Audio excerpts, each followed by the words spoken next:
রাত পোহালে এক্কেবারে সোজা দুপুর। সকালের তো আর মনে হচ্ছে যেন কোনো অস্তিত্বই নেই।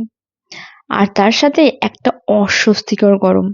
বাট সবারই কর্মব্যস্ত জীবন, যে যার কর্মস্থলে ছুটে চলতে হচ্ছে। তো যারা ঘরে এবং বাইরে দুদিক সামলে অনবরত ছুটে চলেছো, তাদের জন্য কিন্তু আমি গোটা একটা সপ্তাহ জুড়ে বিভিন্ন সিম্পল, ইউনিক বাট কমফোর্টেবল কিছু হেয়ারস্টাইল আইডিয়া শেয়ার করেছিলাম। তো আজ আবার সেমনই একটা বান হেয়ারস্টাইল আইডিয়া নিয়ে চলে আসলাম। তো ভিডিওটাতে দেখতে পাচ্ছ তোমরা, আমি একটা মোটা ধরনের রাবার ব্যান্ড নিয়ে নিয়েছি এবং চুলটাকে টাই করার সময় দেখো একটু ফোল্ড করে দিয়েছি। খুব বেশি ফোল্ড করিনি, যতটুকু দেখতে সুন্দর লাগবে বা ছোট একটু বান টাইপের হবে সেরকম ভাবে চুলটাকে ফোল্ড করেছিলাম। এবার বাদ বাকি চুলের যে লেন্থটুকু আছে সেটাকে একটু টুইস্ট করে ওই রাবার ব্যান্ডটার ওপর দিয়ে ঘুরিয়ে এনে এবারে ছোট বানটাকে একটু উপরে তুলে নিলাম।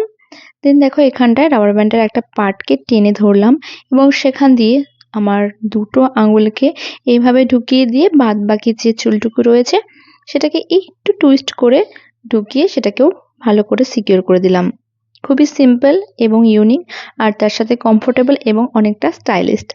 এইবারে আবার নিয়ে নিলাম আমার সেই চুলের কাঁটা, যেটা তোমাদের মানে মোটামুটি ফেমাস হয়ে গেছে। এই চুলের কাঁটাটা অনেকেই এটার কোয়ারিজ করছো আমি কোথা থেকে নিয়েছি। কাঁটাটা অ্যাকচুয়ালি আমি আমাদের নবদ্বীপ থেকে নিয়েছিলাম। তো যাই হোক, এবার আবার হেয়ার স্টাইলে ফেরা যাক। আমি ওপরের অংশের চুলগুলোকে একটু হালকা করে পুল করে দিলাম যাতে রাবার ব্যান্ডটা কোনো মতোই না দেখা যায়। তো তোমাদের যাদের একটু স্টাইলিশ ভাবে চুল কাটা একটু ছোট বড় রয়েছে, চুলগুলো যদি এপাশ দিয়ে ওপাশ দিয়ে বেরিয়ে যায়, সেক্ষেত্রে তোমরা কিছু পিন অ্যাড করে নিতে পারো, তাহলে চুলটা আর কোনোভাবেই খুলে যাবে না। তো এটাই ছিল আজকের ভীষণই সিম্পল এবং ইউনিক একটা হেয়ার স্টাইল। আশা করছি তোমাদের ভালো লেগেছে। টাটা।